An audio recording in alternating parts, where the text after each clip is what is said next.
You're listening to the SojuTalk Nation podcast, episode 37.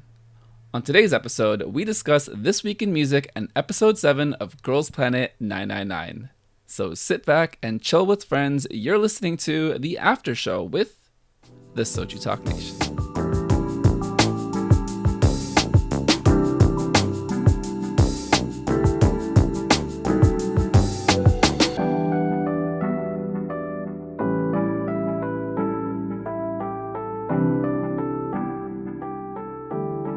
Welcome to the SojuTalk Nation podcast, a chill discussion on This Week in the SojuTalk Nation. We're recording on Tuesday, September 21st, 2021. I'm your host, Crispy, and joining me this week, TikTok lady herself, Florida resident, up and moving her life and doing all these kind of cool millennial Gen Z things. I don't even know what you are. You're kind of in the middle of it all. Therese, welcome to the show, Therese. Hi. Thanks for having me again. For the record, what are you? Are you Gen Z or millennial? I can't tell. I don't know. What's the cutoff dates? Truly, I don't know. I remember being called a millennial, so I'm probably a millennial. Got it. Well, I'm a boomer, or the awesome. What's the one from World War II? Greatest Generation. I think that's what they're called. Considering I am 70, so yes, that would be my categorization. That's you. Absolutely. Thank you. All right. You look great. Oh, thanks. I try. You listen to K-pop music and you get all of the chemical products that they put on their face just through osmosis. I need some. Osmosis. Just listen to more K-pop. Watch more Korean dramas. Oh, you're right. I need to watch more. You're right. Yeah. Perfect. All right. Some announcements. This week, Soju Sessions episode 25 is up. It's available on the SojuTalk Nation podcast feed. This week is Lehi's For Only complete album review with the one and only, my West Coast homie, kind of my neighbor about 300 miles away, K Music every day, joins me on a really deep, in-depth, extensive, emotionally driven conversation. And probably one of my favorite things I've done so far as talking about music and life and, the people that, make it all worth it and all fun. So check it out if you get a chance. I'd really appreciate it. All right. Let's get into music, Therese. We've got a short list this week. We've got two songs from two very well-known groups.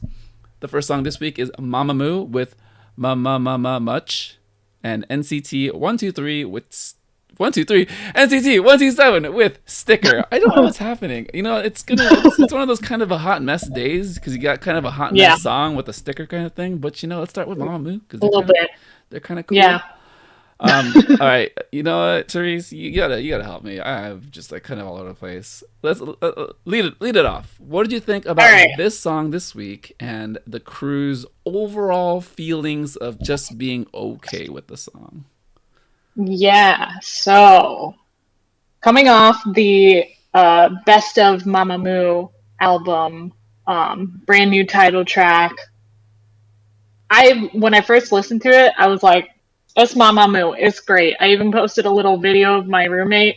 He just woke up and I was watching K-pop music videos and he came in, lying on the floor, and then he started dancing on the floor because it was just that great. But honestly, it's not too crazy. Binga was super fun, Hip was super fun, and they make super fun music. This one was kind of just I could sway to it. I liked it. I like MAMAMOO, so I'm biased though. Yeah, there's a lot of fun elements to this song, right? And I do think because the song kind of does fall into the current trends, it's very accessible. Especially if you don't listen to K-pop as frequently as we do here at the SojuTalk Nation. But I think the crew had a lot of insightful points about this song kind of being a little too late. We are in September. It's going to be October next week. We're in the fall. And it was still capturing a little bit of the summer vibes, especially with the colors and the lightness of everything. They were wearing a lot of denim. A lot of variations of denim, but props to all that denim because it was very Solar's got And a style. body.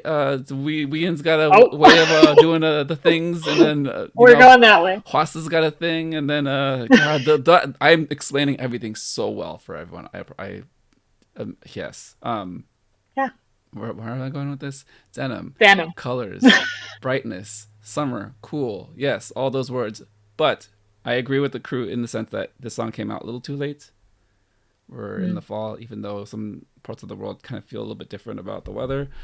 What did you think about the comparison with Doja Cat and this style of disco that the crew talked about, with other artists doing this as well? MAMAMOO kind of being the last of the year to do this. And where did that land Hopefully for the you? last. Yeah.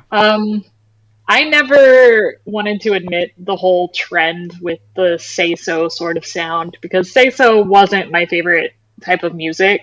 It was just like a little boring to me, even though it was groovy. Um, so I don't know. I found it exciting in the sense that, they're exciting. They do a lot of ad libs and they do fun little, like, just like inputs that are fun to listen to. I would want to say that it's more spontaneous than what they were comparing it to. Okay. Yeah, it was playful. I'll give Yeah. them that. The music video had somewhat low key vibes. I mean, they did point out kind of the Photoshop mountains with the coloring, but for the most part, it took hmm place at a resort, an empty resort, and the shots weren't too drastic. It was very I mean, much. they were Go ahead. really bright, as you said. Like the Yeah, colors were super saturation. I didn't hate. I mean, I yeah, love colors, but yeah. But the sets weren't like too extravagant. It didn't feel like this like super amazing like big promotional song. It kind of almost felt Mhm. like just another addition to like a fun in between song that I don't know if it's gonna get the same type of promotions that Mamamoo has done in the past. So yeah, I think Right. that's why like I'm kind of okay with it because I don't know if this is gonna be a highly promoted song. But I guess if you're looking at it from the point of view of um, an A track, something to lead off like an album with, which is what that Best of MAMAMOO album is kind of is, then it does fall a little short on like the impactful punch, considering this is a song that we've kind of heard before this year, especially. One other quick note: Doug mentioned Moonbill's singing. I will also like to add that Moonbill is not doing the aggressive rap, which is kind of cool. It's kind of mellow. I'm kind of down with that. And I do like the way that they, like you said, they ad libbed within the song, and they were kind of very playful. The part, the sheesh part. I mean, it was pretty cool. It's pretty fun. The Mamamoo cheese, but overall, I think I had a lot more fun with this song than someone Oh my who gosh. would Sorry, pause. keep going. I'm recording a podcast. This is all staying in here. There's no Oh there's my no god. pause. I have Um, a roommate now. He's cool. we're good. We're good with all of that. Yeah, I would say just to kind of put a button on it, fun song. Not so sure it's like the number one song of this genre for this year, but again, fun from Mamamoo. Yeah. How about Yeah. you, Therese? How do you wanna? How would you close your thoughts on this song? Um, I think it was fitting. Personally, I think it was fitting for essentially a repackage, and I'm fine with it. But obviously, it's like uh, it's a bias thing. I like Mamamoo. I'm gonna like their music. I like their singing. I like all the members. So I really can't complain. Yeah, I will just say I do appreciate the crew is able to be a little more critical about this song and really point out that with respect to what else has come out, it's a little short, but the song on its own, pretty fun, enjoyable, and yeah, just go enjoy that whole repackaged best of album because I think there's a lot of cool stuff in there too. If you haven't checked it out. All right, let's move on now to the next song this week, the last new song of the week. I will say the group's name correctly this time, I swear. NCT 127 with Sticker. All right. So I'm a little bit of a mess today. Teresa's roommate just wants to be part of the show. with respect to this song, I mean, I think we're doing okay. If this song is like the super hot mess, we're kind of like the medium temperature, room temperature mess. Um, Therese, you like boy groups. How'd this song fare for you? It's unfortunate that you started with that because NCT is not like my favorite boy group. They make really good music, and I can recognize that. They have a lot of like good potential. And I always really like their aggressive stuff because I like aggressive beats. This is definitely their experimental side, and Experiment was a failure. I'm sorry. It wasn't a good experiment. Let's go back, or let's like just rewind a little bit. Warren made an excellent remix of this song to the point where like, oh yeah, I'd listen to this all day if it was this. And I think the biggest difference he did was basically not. He took out the flute towards the end. I like at the beginning, whatever. It's catchy. It's interesting. It's edgy. Whatever they were trying to do with it, but to keep it in the entire song was just overkill. That flute is a very strong point of contention. I, for one, let's just say if it was just like an accent, okay, I can see like the cool little like, ooh, we're trying to be different, but it felt like that was like the only thing that they were resting the song on. Because it was so minimal at the beginning where it's like, okay, let's try out these different like arrangements and let's like include like little instruments here and there on top of this flute this entire time. I'm like, okay, we're just gonna hang out. Yeah. We're just gonna hang out this. All right, maybe, we're not getting into the Zoomer spirit. All right, maybe we're too old. We need to get into the groove because have been other songs like this. I don't know if you remember Thrill Ride or was it Thrill Ride? It was something by The Boys, their most recent title track. Very similar problems where it was just the same melody over and over and over. And it was a fine song. The members all did great in it.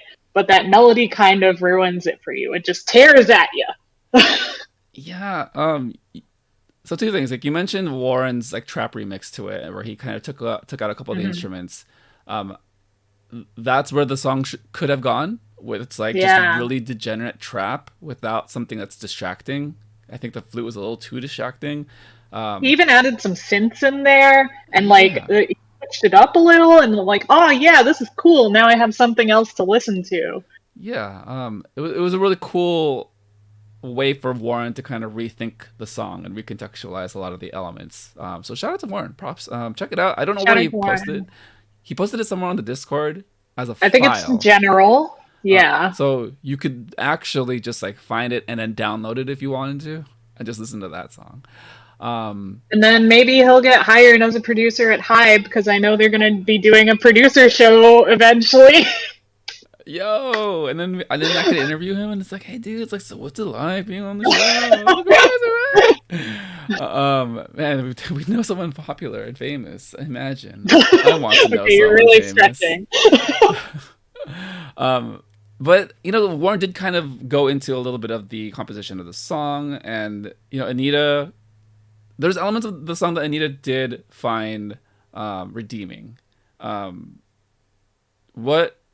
did you feel about Anita kind of going a little bit deeper into it, and the fact that her opinion started with her reading comments and getting a lot of information ahead of time, and then getting into the song thinking, oh, not as bad as what everyone made it out to be. I think expectations were definitely in play. Because, she was reading those comments, she was like, everyone hates it, I'm gonna hate it. And then she had those low expectations that sort of made the song slightly better for her. So, good for her. I mean, that's how you find the songs that really hit. I did. I liked what she said because she said like there were other songs they've done that have been just as experimental and people haven't hated them as much. And I know kind of the songs she's talking about. I'm also not a huge fan of those songs, even though I appreciate the experimentation. I did go through their album and listen to their B-sides. They're all amazing, which makes me kind of even more upset. And one of the songs she didn't like, the one that she liked less than Sticker, was called Bring the Noise, Noise with a Z. And I listened to that and I was like, this is like good degenerate music, you know? Like, this is like how you like that Blackpink sort of stuff. And I go back Ice to listen to Sticker. cream. Oh, sorry. Well, I'm not talking about that one. and but I went back to Sticker and I was like, okay, well, if I just keep the same mindset and listen to the song over again, maybe it'll be better. And it kind of was. I mean, there were still the really annoying parts in it, but once you're in that mindset of like, you don't have to take this super seriously, you don't have to be upset at the label, you just listen to it and dance or whatever. So Nice. I'm glad she pointed that out. Yeah, and that's a nice perspective that the two of you bring to it, having listened to the album, right? Because I think for a lot of us, a song like this, well, I'll just speak for myself. For me, a song like this would not motivate me to go into the album. It's just like, oh, this was a lot. Exactly. Ooh, yeah, this was a lot. But I can kind of see like the artistic choices as far as like visually, matching the tempo of the song, which is kind of cool. You know, I try to look at the story building throughout the music video. Unfortunately, I didn't really see how the story of the various sets. It was like a shopping center. There was like a lot of fashion boutiques, a lot of parking lots in front of buildings. All very styled quite nicely with some interesting lighting choices, very edgy, which is kind of matching the song. But yeah, there's just a lot of stimulation, I think, for me, like watching something like this, more so than other K-pop songs, more so than like typical K-pop songs, actually. But I was able to kind of appreciate the crew breaking down some of the finer points and details. One thing I want to shout out, as far as like a point of history for people to kind of go back into, was Warren and Doug, I think, went into it about as far as like the vocals and the performances. So we have SM's vocal director Yu Young Jin, and how he's been like historically part of like the development of all the vocalists and why a lot of the songs sound similar. Props for that piece of information, because I would not have known that otherwise. And it did make me want to revisit Next Level to see if I can find those types of elements. Was there anything else about the conversation that you found interesting or stood out to you this week from the crew? I think it was overall more positive than their take on Lalisa. And I find that kind of interesting because Lalisa wasn't a worse song than Sticker, in my opinion. But I think it definitely had to do with expectations, as we talked about. And I think because it was boring, it was taken more harshly as opposed to trying something new. So trying new things is good. Redoing old things over and over again is bad. And I agree with that. Yeah, and to even build off of that, I also think NCT and SM as a whole just take more swings at the plate, using a sports analogy, right? Where it's like, yes, they can be experimental and do weird stuff that may not work, weird stuff that objectively is just like not it. But because they are able to produce so much music and try so many different things, we're probably going to get another NCT song in 3 months. And we're going to figure it out. Whereas that would be great. YG, time is a construct with them. So yeah, let's just leave it there. Yeah, I think overall, short week as far as music. I kind of like it, kind of nice, because I get to continue to listen to some of the songs I've been listening to for about a month now. But we'll get into that as far as like other recommendations later on in the show. All right, so that does it for the new songs this week. Let's move on now to Spice King, the Soju chart. All right, so last week's chart we had Purple Kiss. Nope, that's this week's chart.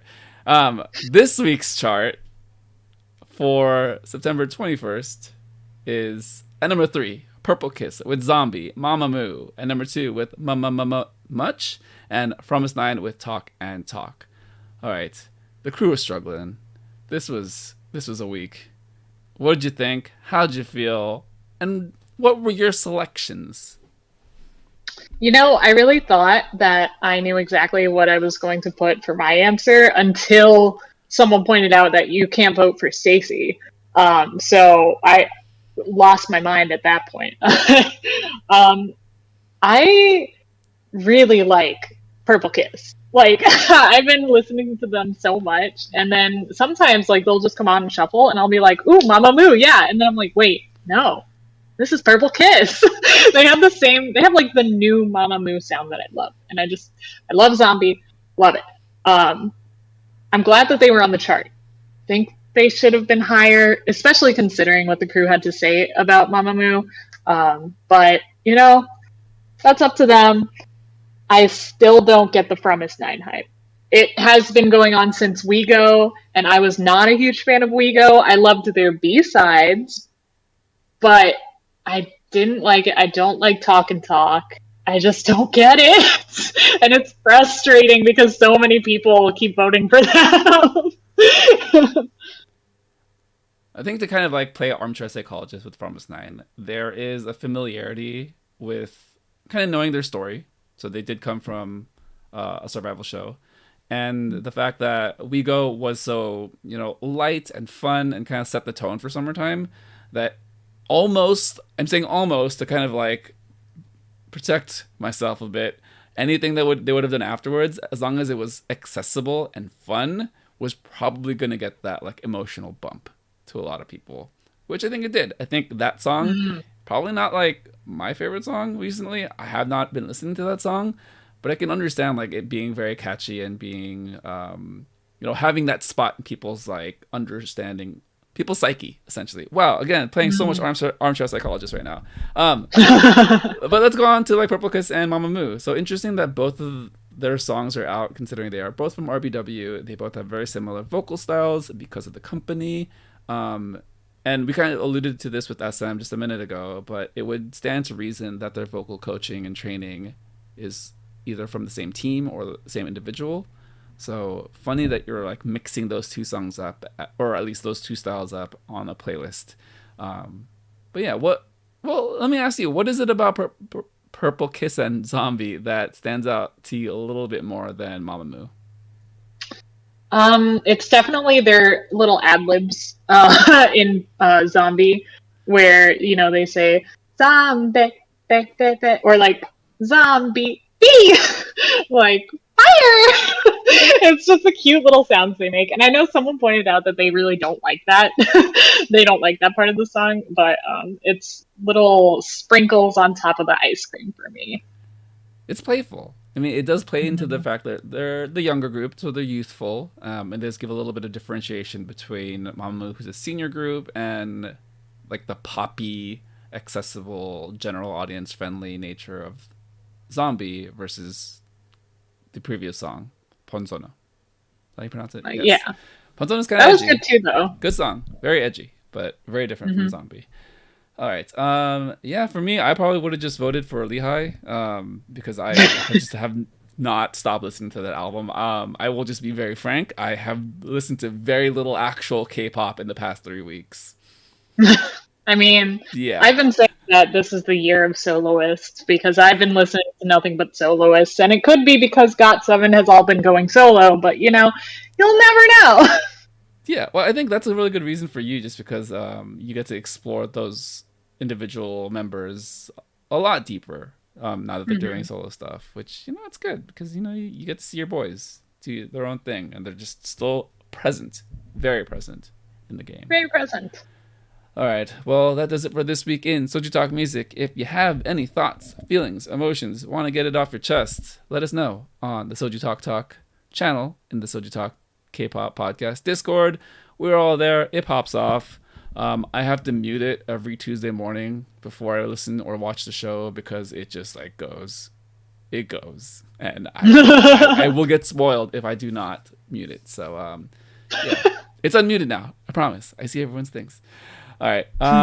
So we got a little bit of news this week. We don't typically go into too much detail into the news, but I usually let the guest direct and guide this section here. So, Therese, was there any news items that stood out to you that you want to talk about? Just what the crew talked about. They talked about the red carpet for the Met Gala. That was a little disappointing overall, but CL was worth it. And I thought it was fun because even my coworkers were talking about her and they didn't even know who she was. So I was like, oh, I know her. That's CL. She's a rapper. Also, BTS speaking at the UN general meeting. I did watch it live. I did not realize they were performing. I have not been keeping up very well. I was surprised and a little shocked, but it was fun. Yeah, cool stuff. Yeah. To kind of echo the CL thing, really cool that CL and Rose are both very much in the public consciousness of everything in Western media right now. It's kind of crazy. It just kind of feel like K-pop, Korean visibility in Western markets is here. It's established. Maybe quietly, because people may not know exactly who CL or Rose are at this point, but they know that they are attached to these, fashion icons, something in the world of fashion. So, props to them. Props to CL's denim and her boldness to make an artistic, expressive message that Anita was able to kind of parse through, because I was not able to figure that out. But when Anita said it, I was like, yeah, totally. I totally agree. Yeah, totally. Thanks, Anita. Yeah, you're the best. Yeah, I got you. Yeah, art stuff. Got it. Yep, art. But yeah, and then one quick shout out to the crew making a little bit of a very quiet comment that I think might have gone missed. So they were very reflective and gave a little bit of a perspective on Lisa selling a bunch of albums, which is great because we also do want to see the visibility of Korean entertainment and Asian representation, but also the realization that this may just be a reinforcement for YG saying like, yeah, they could probably just do something safe and still make a lot of money. So there's a double-edged sword in that sense, but again, like bringing it back to the people who consume K-pop, and our homie Up Down Cork on the server saying his entry point into K-pop was Blackpink, and now he likes it all. And a year from now, 2 years from now, some people may be saying the same if they come into our space and talk to us and say like, oh yeah, I saw La Lisa on one of the late night shows on YouTube, and now I'm here. Now I love it all. So yeah, I think anything to help grow the fandom and community is a net positive. Assuming it is helping people into K-pop, because I don't know, I've been reading a lot of the TikTok comments. We've been getting a lot on La Lisa because it's a contentious subject, and I'd say about 80% of them agreed with the crew that Lisa is great. They love everything she does. They don't like the song, and that's okay. Yeah. So, And I think that speaks to fans who are already here and committed, right? Who just want the best for her, which is a very fair thing to want, right? But the other side of things is, the kid who just like, oh, I'm 14 and I see Asian people on TV now. Oh, look, this Asian person made a YouTube video and people like it. There's millions of views. And then, like they said, it brings you down the rabbit hole of other K-pop and other entertainers. So I think that's probably the net positive that they were alluding to. But as far as like just the fact that it has the numbers associated with it. Yeah, right. Because I think you do start to you do want to branch out to more than the people who are already here. Because I think for us, we're probably just not going to look at the song any further and move on to what we do like. Yeah. Whereas to someone brand new to it, to a kid who has no idea about the world that they're entering into, gives them a starting point, and then it's up to them to decide whether or not it's a good song relative to everything else. So, yeah, it's a starting point. All right, let's move on now to my favorite section of the show the past few weeks. I'm just gonna be unabashedly open about the fact that I am so invested in Girls Planet 999. This is not a problem. I think I'm good. I don't need to seek help or counseling. I think I'm totally fine. Surichi, fan club, #1 member. Hi, that is me. All right, Therese, before I go off the rails, what did you think about this episode? We got a lot of music. It's all performances. We got a couple of winners. The crew went over every single performance in order, but I'm going to throw it to you. Which one do you want to talk about first? And which ones piqued your interest as far as what resulted in the stage? Okay. I mean, definitely the salute storyline and the stage. Really, like, that's the one. Great job. You should join the next one. Yeah. Salute was really good. The storyline was really upsetting. Chiving, unfortunately, acting a little selfish. I wasn't a huge fan of her starting out, but I was hoping she'd grow on me, and I don't think that's going to happen now, unfortunately. But the dancers were great. Yeah. So a couple things. Like you said, the storyline for, I think, Chiving depends on the nationality and ethnicity that's pronouncing, but we'll just go with Chiving because I think that's what Doug's been pronouncing it as. Yeah, kind of unfortunate. I think if I'm zooming out and seeing like the entire picture of what pieces of things that they want to cut together to make a story, I think she just felt a lot of pressure and she just didn't know how to socially handle people. And then you just cut it in a way where it's like, yeah, everyone's going to be irritated and annoyed. And then Doa was trying her best to keep it together and trying to be the mediator. But, you know, when they cut to her interview, she's just like so frustrated and exasperated. I was just, it's kind of hilarious. I mean, to me, 'cause, even if it was just all cuts, she still said what she said. It wasn't like good decisions. I think you're right. I think she was frustrated and she was just taking it out. But she didn't know how to express, and then she expressed it like the top level of like, this is what I'm feeling right now. Crap, I probably shouldn't have said that, but it's too late. But she didn't even apologize. I don't even know if like, yeah, I mean, yeah, but they could have. Maybe she'll get a redemption arc, but I think it really hurt her chances, especially for voting. Yeah, but the crew did mention that it might have been a little too late for this elimination. She might still be safe, but again, I think looking forward, definitely on the hot seat because she has been in top 9 this entire time, and we've got a couple other competitors I think are going to make the push as far as C group. One quick note for that group, Kim Hedem, I like her a lot. Yes or yes, puka hair, adorable, great voice. She was the only one of the 3 Planet Pass recipients who did not get extended screen time during this challenge. Just that's true. To point that out. So I kind of feel like it's time to say goodbye and feel the pain because I really like her. Maybe not, bro. Maybe it was just the fact that they had a lot of other stuff to focus on.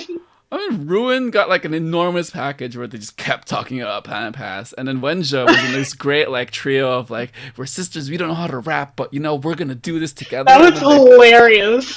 And I loved it. Like, yeah, I really hope Wenja makes it at least to the next round. But again, that leaves Kim Hedem just just my girl. Just so sad. I don't know what to do. Anyways, the crew landed on this performance being the best one. Do you agree? Disagree? How do you feel about that? Yeah, I agree with that. That was what I was thinking as all the other stages were going past.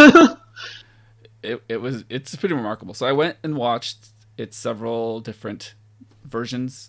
I watched several different versions of it on YouTube. So I did watch the initial broadcast version with all the cuts to the judges, and then the full version where it's like the angled cuts, and then straight on. It looks good in every single version. Holy crap! Like they're just so on. They did talk about like Kaibing being a little too early on a lot of parts. She put it together. The entire stage is like put together. Just like everyone's good. So yeah. I hope Kim Hedem is safe.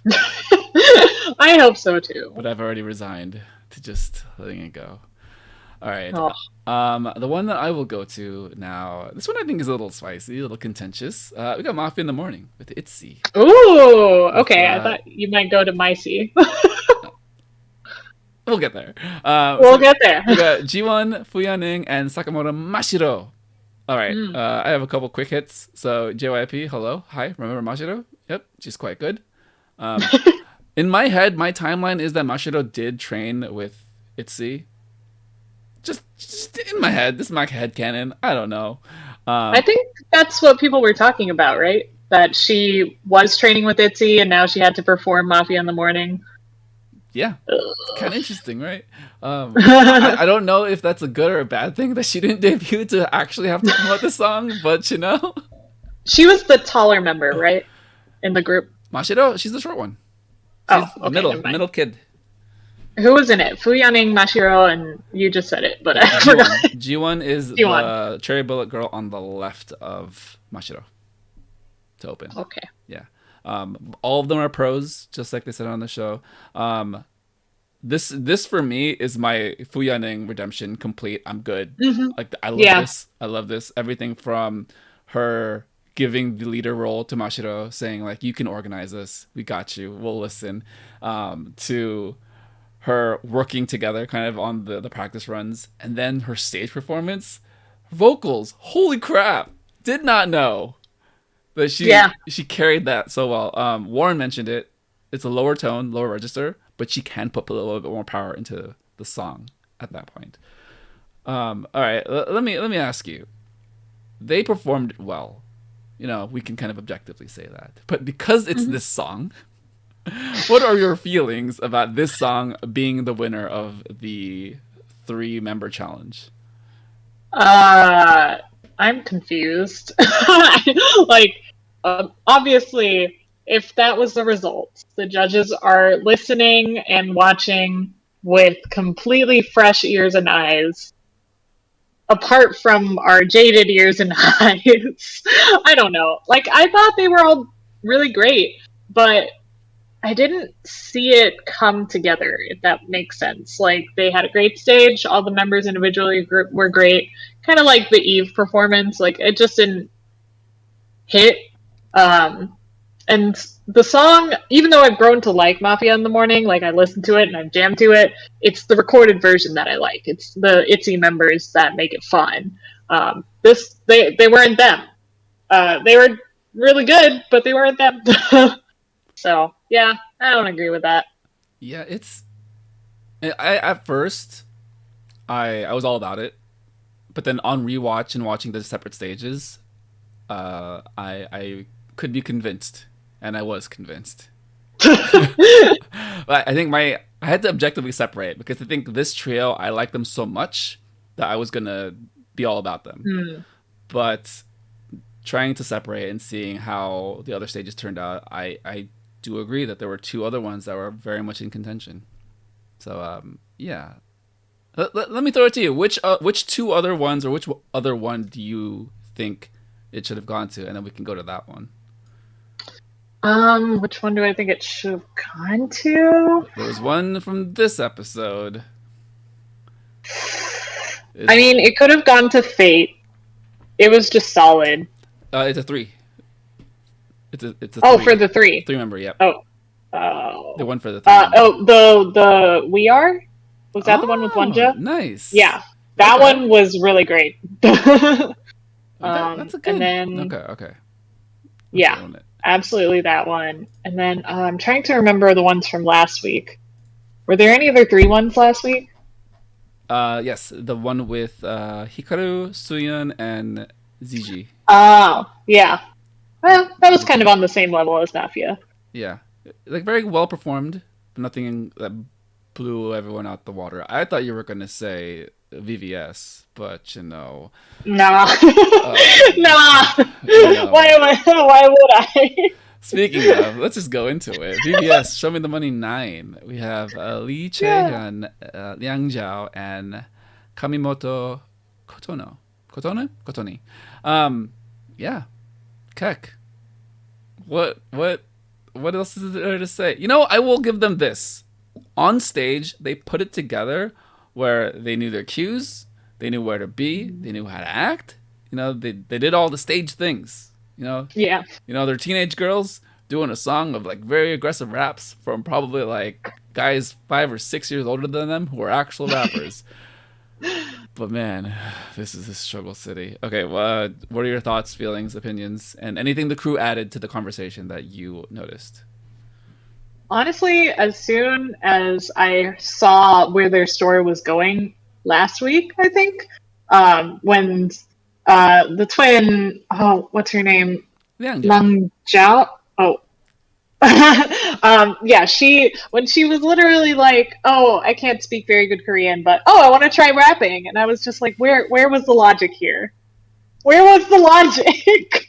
Like, and I have like other people on TikTok comment, and they're like, "Oh, well, the twins are really good. You should watch them and other stuff." And I'm like, "Oh, okay. I want to see them do like really good stuff." This was not it. This is not really good. I'm sorry for anyone, really. I didn't pay attention at all during their performance. The only thing that caught my attention was what's the maknae that was in the group? She's like really cute, and she had these little skirts. I think it's Chaeyeon. Yeah, Lee Chaeyeon. Okay. Yeah, she was cute. She was doing her thing, but honestly, it felt like a talent show.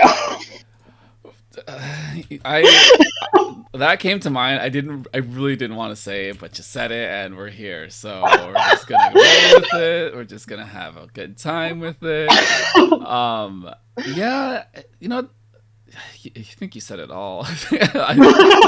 Honestly, the crew, was being nice about some stuff. They did point out a few of the good qualities of the stage with Chaeyeon.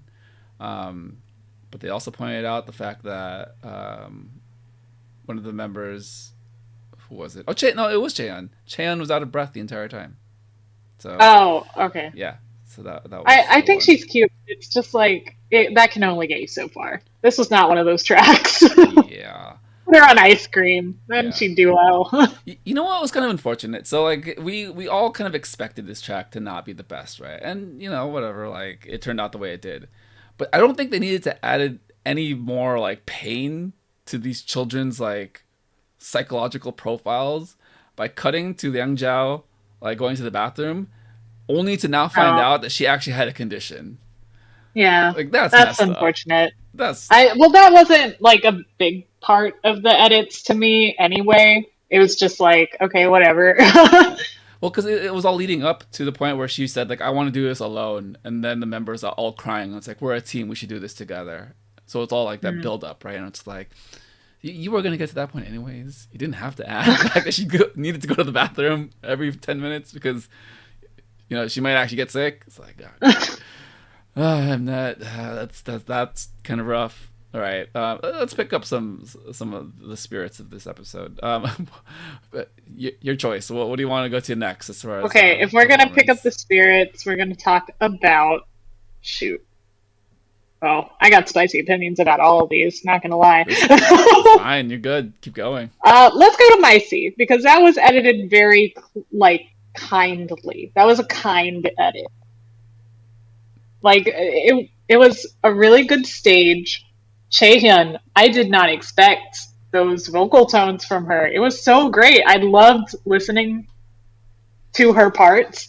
And it's like every other part was fine, but we listen to a lot of IU. We know what My C sounds like. It's a tough song anyway. Felt bad for who was hitting the high note? Ji-yoon. Do you remember her name? Ji-yoon? Ji-yoon, yeah. Ji-yoon. Ji-yoon, okay. Yeah. Ji-yoon. Yeah. Okay. I felt bad for her because you could hear her practicing and she was belting, and I do think Shauna should have stepped it up just to try. But if you don't have the confidence, you don't have the confidence. Like, you're not going to do well. Yeah. I appreciate the crew pointing it out. And I think it was Anita that said, yes, initially during the practice sessions, Ji-yoon was belting and she was kind of hitting it.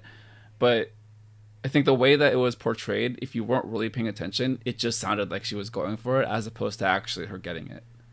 Right.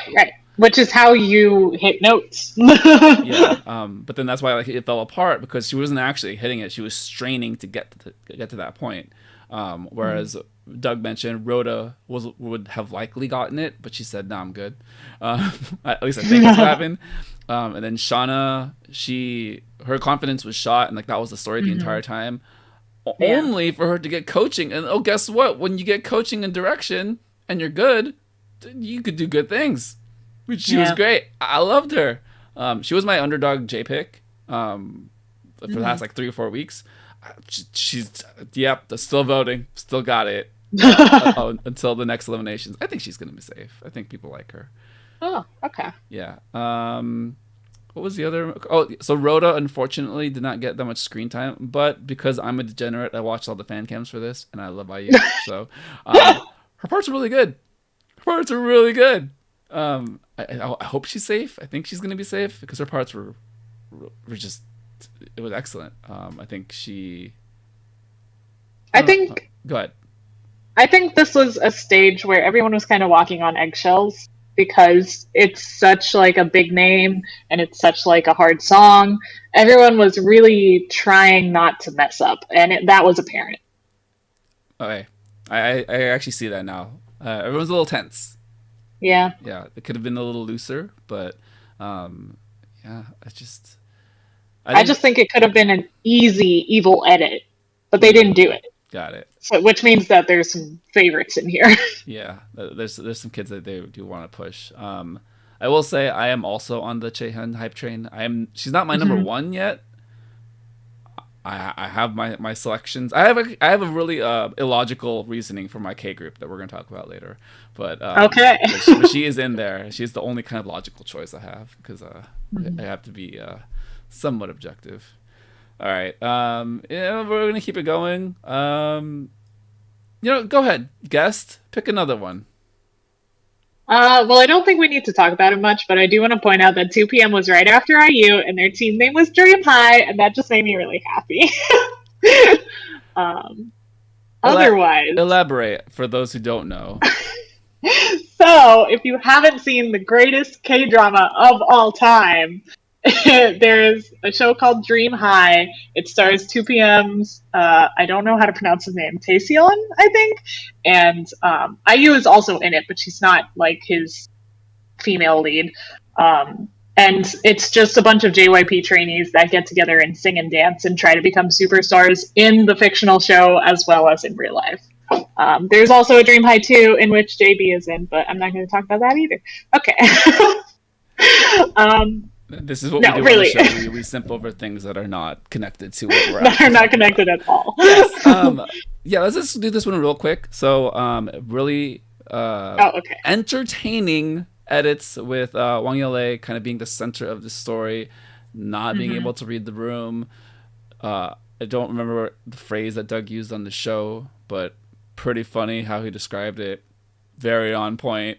As someone who's kind of tone deaf and doesn't really know how to emotionally connect with the people around them, but somehow she definitely seemed the type that went to like vocal training school or went to a music school, and it was in a very small area, so there weren't a lot of people around her. And now she's getting to the big stuff, and she's like not as good as she thinks she is because she was surrounded by less people. Yeah, it's like. It's the big fish in the big, what is it? Big fish in the small pond. Yeah. And she's a small fish in a big pond now. Yeah, small fish in a big pond. Yeah. No, it was very entertaining. I'll just say that. Only to get to the stage where so this was my pick for the 3 challenge winner. Oh, okay. I really like the vocals. I kind of like the mellowness. I like that everything kind of blended well together. Everything was very stable in this one. Like you did actually get to hear them sing. Whereas Mafia in the Morning, yes, we got to hear them be very powerful, but I do think a lot of that was enhanced by the fact that they did a lot of stage performance and choreography. So that might have had a lot to do with the judges' decision there. But for me, this vocally was my favorite. Okay. quick note: Sunmi needs to relax, needs to calm down. The Soo Young-eun, her eyes are up here, not Oh my gosh. on the microphone stand. And I mean, I kind of agree with her though. I thought it was kind of strange having someone so young singing such like a sexy ajashi song. I agree as well. But she also compounded She the did issue. well. Suddenly compounded the issue by like, oh my god, looking at you. It's like, what is happening? No, I thought it was a fine stage, but I do think they had a hard carry in this one. Ayana specifically, she did so good that I couldn't even see the other two. Like she just took up the entire stage with her presence, and I think that's a really good thing, but not good for the stage overall. Yeah, but yeah, I think overall like very well performed. Not a train wreck like the practice sessions, so good surprise there.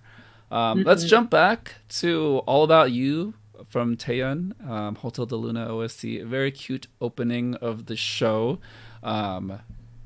Yeah, I think I was about to say his name in Hotel de Luna. What's his real name? Oh, I don't know. I only know Guchan's song. Oh God. Anyways, he starts and he like says a line from the show, and I'm just like, oh, I hate it here because I love it. Yeah, we got a lot of IU this week with IU's actual song and then the show. Not too much to say. I would say the crew, nailed it with the China member Huang Xinkao. Not being completely there, but kind of we'll see. I do think she's very popular. Overall, just a very steady vocal performance. I think the emotions kind of took over for this song. Everyone kind of attaching nostalgia to it, probably elevating it more than it should have been. Yeah. But yeah, I think it's overall a nice inclusion to the show altogether. Any thoughts on that song? I do think it's a good song choice where like some song choices may have been strange for competition shows. This is one of those songs that like if I were auditioning for a role in a musical, this is one of those songs I would sing because it's one of those that hits your it's not that hard and it hits your feels and it's just really nice to listen to. I did write a note for Yeyoung, Choi Yeyoung. I don't remember exactly the stage, but I wrote a note because I remembered liking one of the members. So, shout out to her. Yeah, she did well. She did really well in this one. I think she was definitely the standout there. All right, let's move on now to the last stage. Kind of funny that we all circled back and we ended up with the last one being the last one. All right. Yeah. Okay. Fate by Isani, performed by Yujin, Yeso, Shin Xiaoting, Surichi, Mei, and Moana. Do you want to start? If I start, I might not. Go ahead, you start. I feel like I have less to say about it, but it was just really nice. I really liked.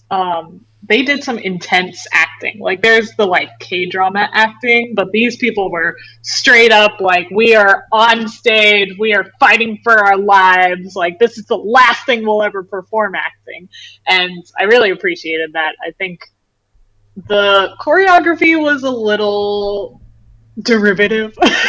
I don't know. It was fine, but it was very like what you would imagine the choreography would be. But they did work really well together. So good for them. To kind of build off of the choreography and what the crew mentioned on the show, the song was limiting. It's very much a traditional, worn, even one as far as to say like almost oriental, like is the direction they had to go into. With the theming and the way that it looked and the styling. But it all worked in as far as, yes, they visually captured what the song was representing, but then they also just did it really well. Okay, so that is my objective, a very calm response. All that. My very real response is Surichi, we are here. So.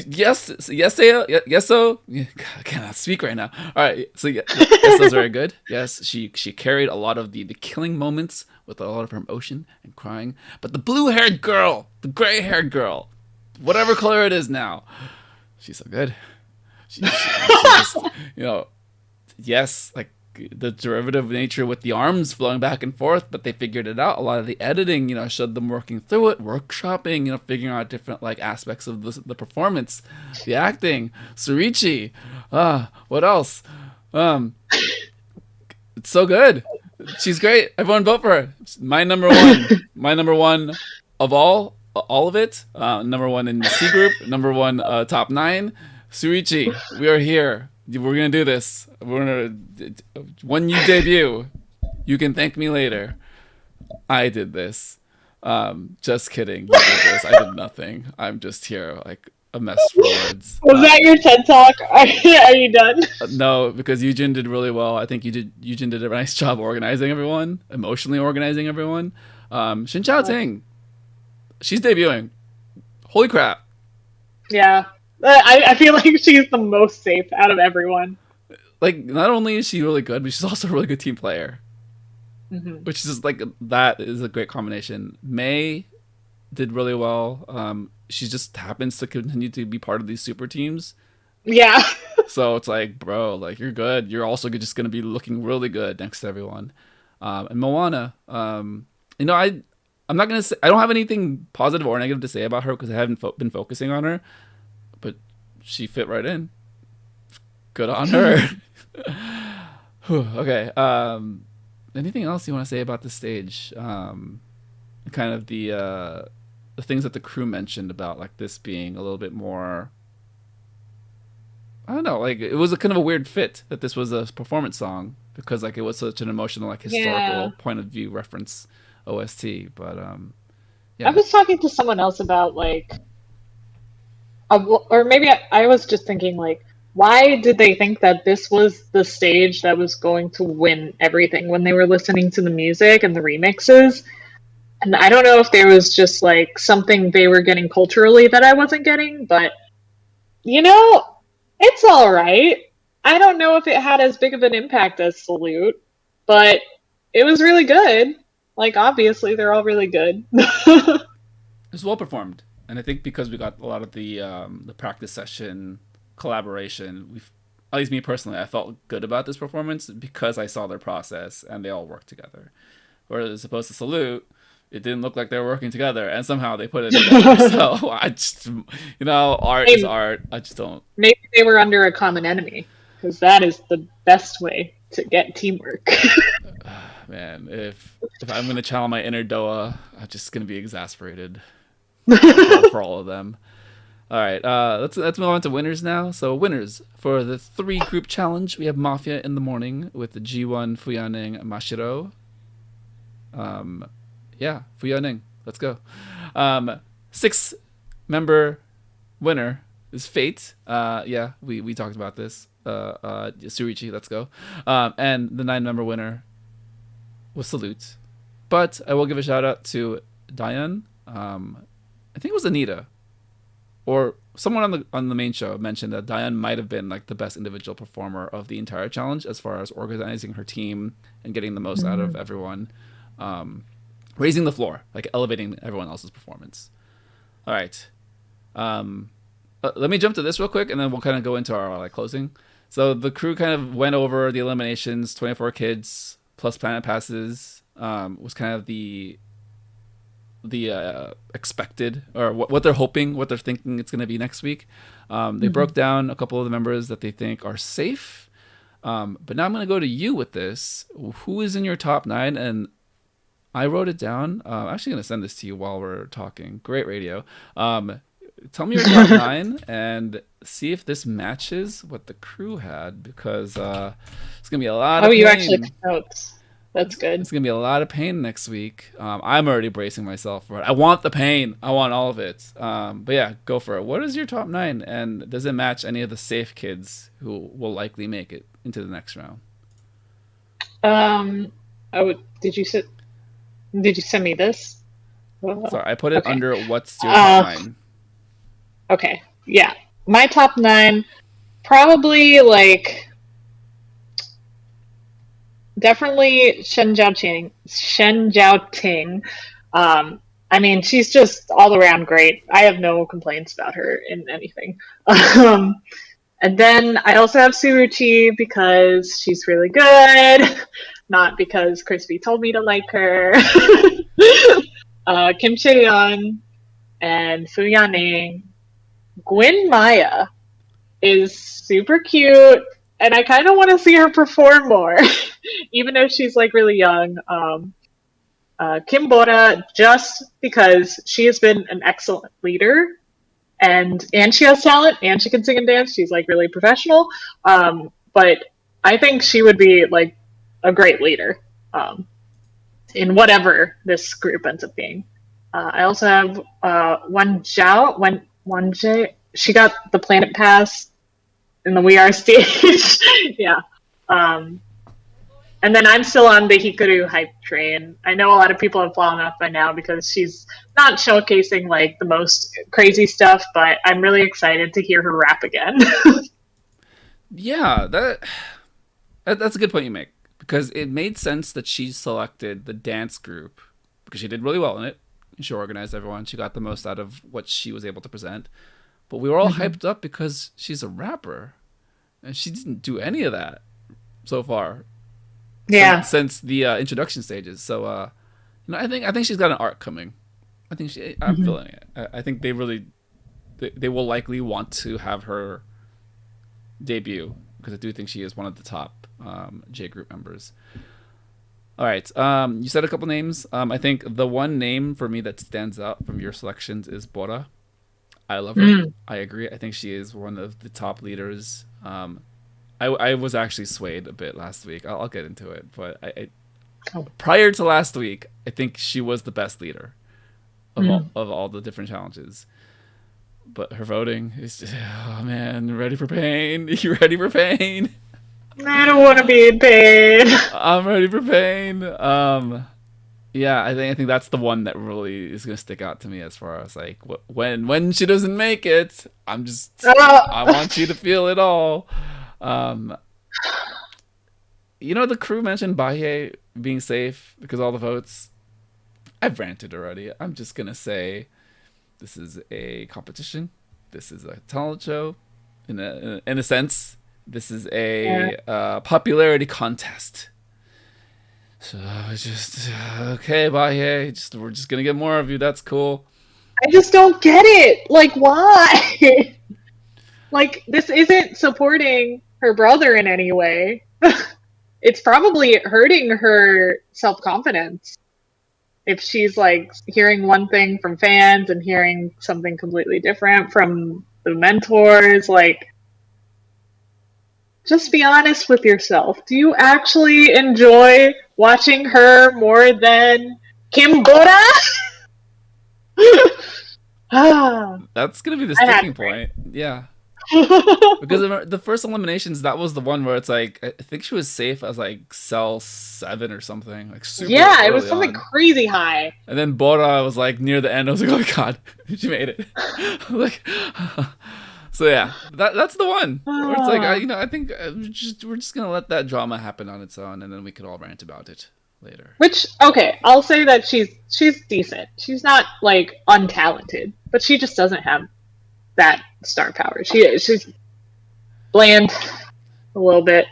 Yeah, she's being voted because of her reputation as opposed to what she is bringing in combination with her reputation. Like, she could go viral on TikTok. Yeah, she could be great. She could be an influencer. She could, after the show, she's gonna have a great career. People are gonna love her.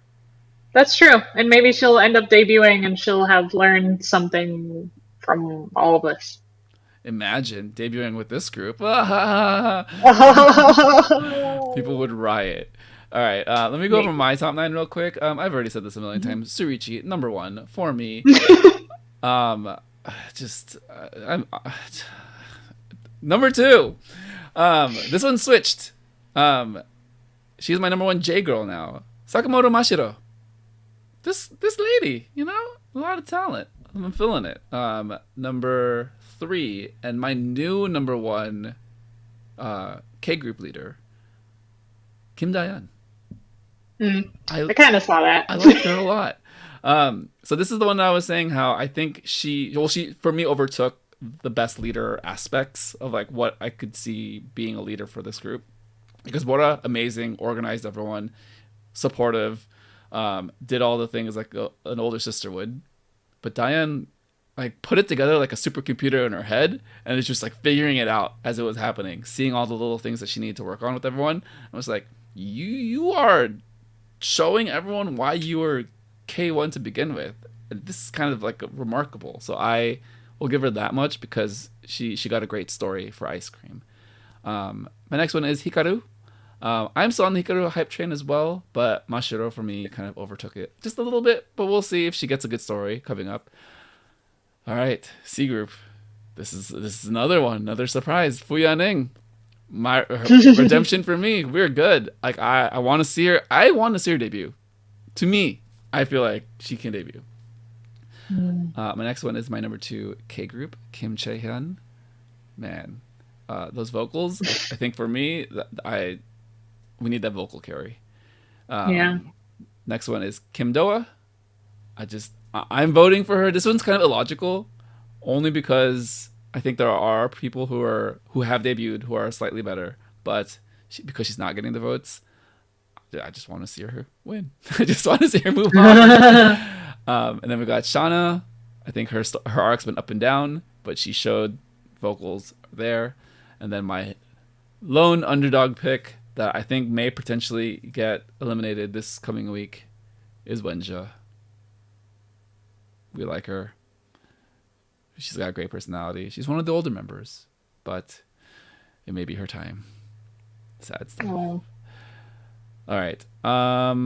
Before we close things out on Girls Planet 999, any surprises? Anything you're looking forward to? Anything that any member, contestant that you are riding or dying for, that you've planted your flag in? In Girls Planet? Not really. Or are you asking in like general in my life? Girls Planet. Yeah. No. I think they're all pretty talented. I don't think I'll be upset however they end up making a group, mostly because I've learned my mistakes from Island. And after they chose everyone I didn't vote for, I was like, okay, I don't care about this group anymore. And that's unfortunate because they make good music, but I just don't follow them as much. The pain. You have to be able to ride with all of this. I agree 100%. I think we're all just going to be part of the disappointment train leaving the station very soon. To kind of clarify my K group logic, I do think Yujin and Yeso are probably locks. That is why I'm not voting for them, because I think they're just going to win anyways. So I'm going to underdog select those members, Dayan, Cheon, and Doa, just because I want to see them make it. And if they do, cool. If not, then I'm a glutton for punishment and sadness. So that is it. All right. So that is our Girls Planet 999 discussion this week. Kind of went deeper on this, but I kind of love it. I'm kind of super invested. I don't have a problem. You have a problem. Let's do a quick check-in before we head out. Therese, how are you? How's life? What you been up to? What you been listening to? How's Florida? Oh my gosh. I have not stopped moving since last year. I have moved 3 times this year, and I'm about to move a 4th time since I'm currently in a temporary housing situation. But that doesn't stop me from following my dreams. I'm at this great new job. I'm really excited for everything that I've got planned. I'm actually doing the try hard thing of doing overtime stuff or helping outside of work for work things. So I've got something literally every day this week.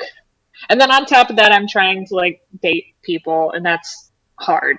It's just too much of my time. I might put that on the back burner again. But you try to be a human.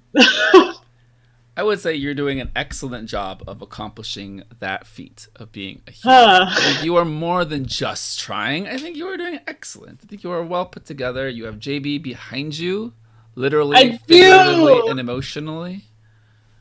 I actually just got his album today in the mail. It released in August, late August, and it had, I think I told you about it, it had a little bonus track on the physical CD that wasn't released digitally.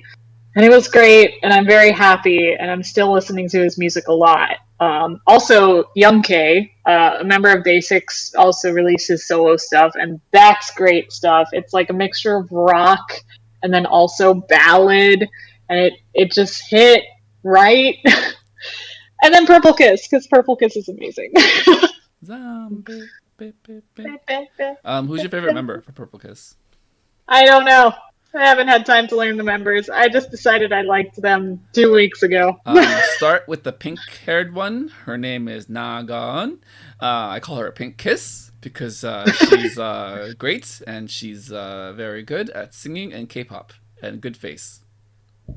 Okay, I'm probably going to choose the one in the music video who does a little fire. I have it in a TikTok. If you watch it, maybe you'll be able to tell me who it is. Maybe someone in the comments can tell me. Yeah, I can't picture it right now, but I won't go back into it because it's a good song, good music video.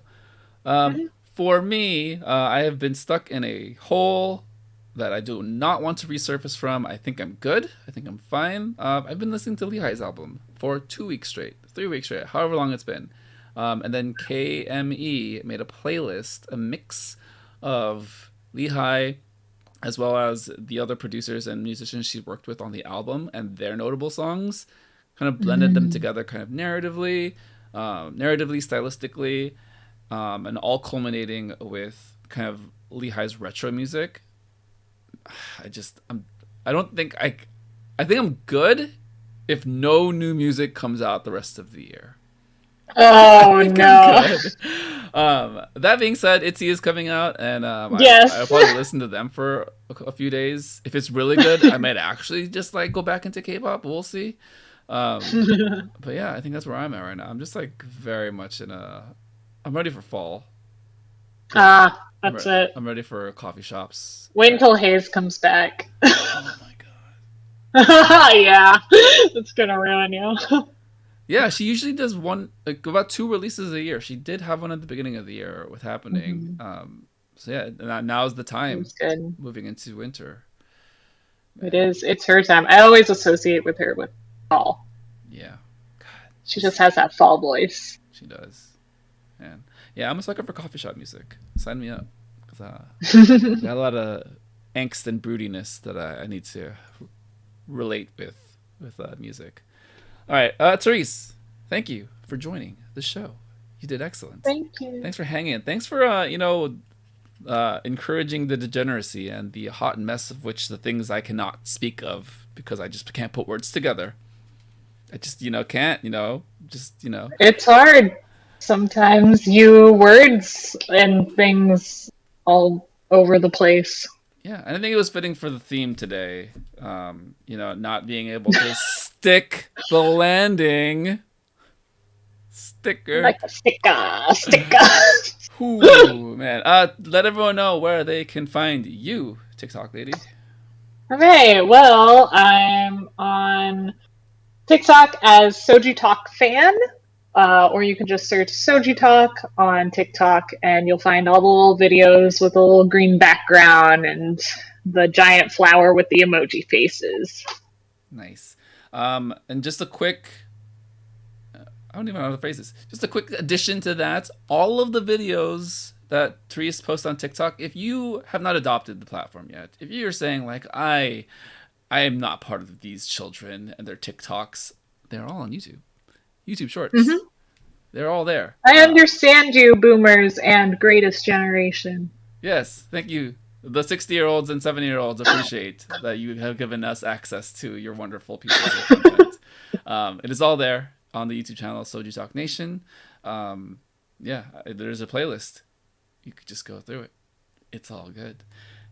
All right. I think we're done. I think it's one of these days. Yeah. All right. Thank you all for listening to the SojuTalk Nation podcast, episode 37. Subscribe on YouTube, follow on Spotify or your preferred podcast platform, and continue the conversation on the SojuTalk Kpop Podcast Discord. This has been the SojuTalk Nation. For Therese, this is Crispy. Bye. Bye.